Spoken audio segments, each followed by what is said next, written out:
और खतरे में सदस्यता। जिस तरह से गुजरात के सूरत की कोर्ट ने कांग्रेस सांसद राहुल गांधी को मोदी सरनेम मानहानि केस में 2 साल की आज सजा सुनाई। हालांकि कुछ ही देर बाद कोर्ट ने उन्हें 30 दिन के लिए जमानत भी दे दी। कोर्ट ने उन्हें 15,000 के मुचलके पर जमानत दे दी है। मामला 2019 के लोकसभा चुनाव के प्रचार के समय का है। वो याद होगा आपको जब दौरान में राहुल गांधी ने मोदी सरनेम को लेकर विवादित टिप्पणी की थी। इस मामले में सूरत की सीजेएम कोर्ट ने सुबह 11 बजे फैसला सुनाया। राहुल गांधी को दोषी करार दिया गया और थोड़ी ही देर बाद कोर्ट ने 2 साल की सजा सुना दी। इससे पहले राहुल गांधी गुरुवार को सूरत पहुंचे। सूरत एयरपोर्ट पर कड़ी सुरक्षा के बीच वो बाहर निकले और आठवां कोर्ट के लिए रवाना हो गए। राहुल गांधी जब एयरपोर्ट से बाहर निकले तो वहां उनके शेरे हिंदुस्तान के पोस्टरों से स्वागत हुआ। कुछ पोस्टरों पर लिखा था, कांग्रेस नहीं झुकेगी। कोर्ट पहुंचने के रास्ते में 3 जगहों पर राहुल गांधी का कांग्रेस कार्यकर्ताओं ने स्वागत किया।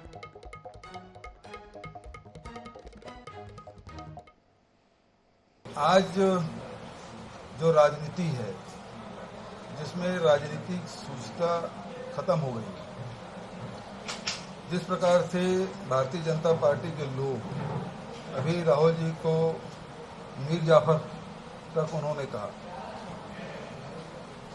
राजनीतिक विचारधारा अलग अलग हो सकते हैं, राजनीतिक लड़ाइयाँ भी हो सकती है, और लेकिन व्यक्तिगत रूप से जो एक दूसरे प्रति सम्मान के भाव थे, जो सुस्ता थी, वो समाप्त हो गया है। कांग्रेस पार्टी और राहुल गांधी 2 टारगेट में है। भारतीय जनता पार्टी भयभीत है तो कांग्रेस पार्टी से, और डरी हुई है तो राहुल जी से। राहुल जी जिस प्रकार से पद यात्रा कर रहे हैं, जिस प्रकार से बेबाकी से बयान देते हैं और भारतीय जनता पार्टी के भ्रष्टाचार को उजागर कर रहे हैं उस सरकार के, तो उससे वो विचलित हैं और वो किसी स्तर पे जा सकते हैं। पद व्यक्ति को लेकर नहीं होता, देश की गरिमा को बढ़ाने वाला प्रधानमंत्री का पद होता है। और प्रधानमंत्री जी के लिए जब इस प्रकार की बातें बोली जाती है तो निश्चित रूप से उसके खिलाफ मानहानि का दावा और केस चलेगा ही। और उसका नतीजा भी आज निकला है कि जो बड़बोलेपन बार बार दिखाते रहे हैं, हर जगह प्रधानमंत्री के लिए हल्के कमेंट करते रहे हैं, तो ये राहुल गांधी जी के उस वक्तव्य का।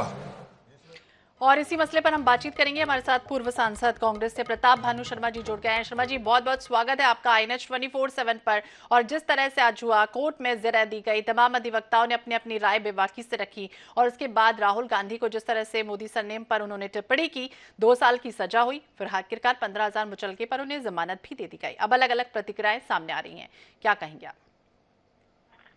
नहीं, स्थिति साफ है कि मोदी सरकार साम दाम दंड भेद से राहुल गांधी की आवाज को, राहुल गांधी को घेरने की पूरी कोशिश कर रही है। संसद के अंदर नहीं बोलने दे रही। संसद के बाहर यदि पदयात्रा कर रहे हैं, वो भारत जोड़ो यात्रा कर रहे हैं, तो उसमें भी टीका टिप्पणी करते हैं, उसमें भी विघ्न बाधाएं पहुंचाने की उन्होंने कोशिश करी। कोरोना के टाइम पर भी जब उन्होंने आवाज उठाई तो उसमें भी उनकी हंसी उड़ाई गई। और जब आज हम देख रहे हैं कि वो कौन सा उद्योगपति है, अडानी के खिलाफ 10 लाख करोड़ की जो घपला देश की जनता के साथ किया है, उन्हें संसद में नहीं बोलने दिया जा रहा, कोई जेपीसी नहीं गठित की जा रही है और इस तरह के मुद्दे उठाए जा रहे हैं। कोर्ट का निर्णय उनके लिए एक ढाल बना के उसका काम करना चाहते हैं। दबाव में लिखा हुआ कोर्ट का निर्णय है। हम न्यायालय की उच्चतम और उच्चतम न्यायालय की शरण में जाएंगे, उच्च न्यायालय में जाएंगे। और जिस तरह की टिप्पणी करी, कोई व्यक्ति समाज पर थोड़ी उन्होंने टिप्पणी करी थी, भ्रष्टाचार पर टिप्पणी करी थी और बड़ी निडरता से और सत्यता के साथ। शर्मा जी, क्या आपने वो बयान नहीं सुना जिस बयान को लेकर उन पर चौतरफा वो घिरते हुए नजर आए थे? राहुल गांधी 2019 में चुनावी प्रचार किया जा रहा था और जब राहुल गांधी से कोर्ट ने पूछा, बार बार क्रॉस एग्जामिनेशन के लिए उन्हें बुलाया जाता था, तब वो ये कहते हुए भी नजर आए कि उन्हें तो याद ही नहीं है कि वो इस तरह से चुनावी सभाओं में जब जब जाते क्या कुछ बोल जाते, उन्हें याद ही नहीं। नहीं, जो कुछ आज मीडिया में आ रहा है वो मैंने पढ़ा है और उस समय भी मैंने पढ़ा था। और मैं ये साफ कहना चाहूंगा, जब आप मेरे से बात कर रही हैं तो मैं अपने वर्षन को और अपने अध्ययन को आपके सामने रखूंगा। जी जी, बताइए। तो उन्होंने साफ कहा था कि ये भ्रष्टाचार में जो लिप्त है, इन सबके नाम मोदी क्यों हैं? और चाहे वो नीरव मोदी हो, चाहे वो ललित मोदी हो, चाहे राफेल से नाम जुड़ा हुआ हमारे नरेंद्र मोदी हो, चाहे किसी भी तरह के नाम, उन्होंने समाज पर टिप्पणी नहीं करी, नाम पे करी थी। और जिनके ऊपर भ्रष्टाचार के आरोप लगे हैं, मुकदमे चल रहे हैं, उस तात्कालीन परिस्थिति में जो स्थितियां थी 2019 में, उस टिप्पणी को आप आज के परिप्रेक्ष्य में कैसे देख सकती हैं? आज मुद्दे चल रहे हैं, कोर्ट में चल रहे हैं, सुप्रीम कोर्ट में चल रहे हैं, उनके ऊपर रिकवरी निकली हुई जिनके नाम उन्होंने लिए थे। यदि सत्यता की आवाज को इस तरह के साम दाम दंड भेद से राहुल गांधी की आवाज को मोदी सरकार दबाने की कोशिश करेगी, हजारों लाखों कार्यकर्ता, करोड़ों उनके साथ खड़े होंगे। देश की जनता उनकी निर्दयता और सत्य अहिंसा के रास्ते पर राहुल गांधी जो चल रहे हैं उनका साथ देगी। हम किसी तरह से डरने वालों में से नहीं है।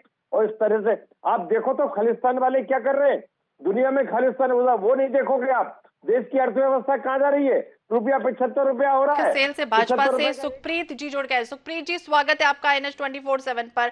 और जिस तरह से आज जरा हुई कोर्ट में जो भी कुछ हुआ राहुल गांधी को लेकर, आखिरकार उन्हें जमानत भी मिल गई, फिर 2 साल की जिस तरह से सजा उन्हें सुनाई गई थी। हमारे साथ भानु प्रताप शर्मा जी भी जुड़े हुए हैं, माफ कीजिएगा प्रताप भानु शर्मा जी भी जुड़े हुए हैं, उनकी भी अपनी दलीलें। आप क्या कुछ कहेंगे इस पर?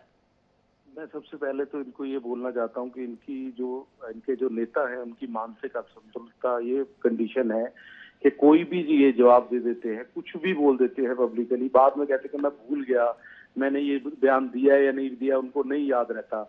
आप देखिए जम्मू कश्मीर में इन्होंने एक लड़की पे ये बयान दिया था कि कुछ उनके पास भारत जोड़ो यात्रा के दौरान कुछ लड़कियां आई जिन्होंने अपनी असुरक्षता के इस बारे में बोला, अपने बारे में बोला कि वो उनको कोई प्रॉब्लम हो रही है पब्लिकली, और वो एक्सप्लेन नहीं कर पा रही। मतलब आप ये देखिए कि उस बयान के बाद ये रिप्लाई नहीं कर पा रहे कि वो कौन सी महिला थी जिन्होंने इनको बोला। पुलिस को नहीं बोला, समाज को नहीं बोला, अपने पेरेंट्स को नहीं बोला, लेकिन राहुल गांधी को चलती हुई यात्रा के दौरान बोल दिया। कुछ भी बोल दो, कुछ भी कर दो, कोई इनके ऊपर वो नहीं है। प्रॉब्लम इनकी ये है कि इनके नेता के अंदर सहज भाव नहीं है। आज इनको पच नहीं रहा कि एक ईमानदार नेता, जिसके जो मोदी जो एक विश्व स्तरीय नेता बन चुके हैं, जिनके ऊपर पूरा, आज पहले हमारा सिर्फ देश था, आज पूरा शर्मा जी, हमारे पास समय की कमी है, आपको जवाब देना चाहेंगे, कोई काउंटर करेंगे? हाँ, नहीं, मैं ये बताऊंगा कि ये ईमानदार नेता की बात करते हैं तो वो अडानी के मामले में राहुल गांधी ने 5 सवाल पूछे, उसका जवाब दे दे संसद के अंदर। मोदी क्यों वो जवाब नहीं दे रहे? यदि ईमानदार नेता है और उसमें कोई घपला नहीं है, 10 लाख करोड़ का घोटाला हुआ है, दे दे, उसके लिए जवाब दे दे। पूरा देश जानना चाहता है ईमानदार नेता की ईमानदारी कहाँ है। राहुल गांधी में जिस तरह से गुजरात की सूरत कोर्ट ने कांग्रेस सांसद राहुल गांधी को सजा सुनाई और उसके बाद उन्हें जमानत भी मिल गई, इस पर हम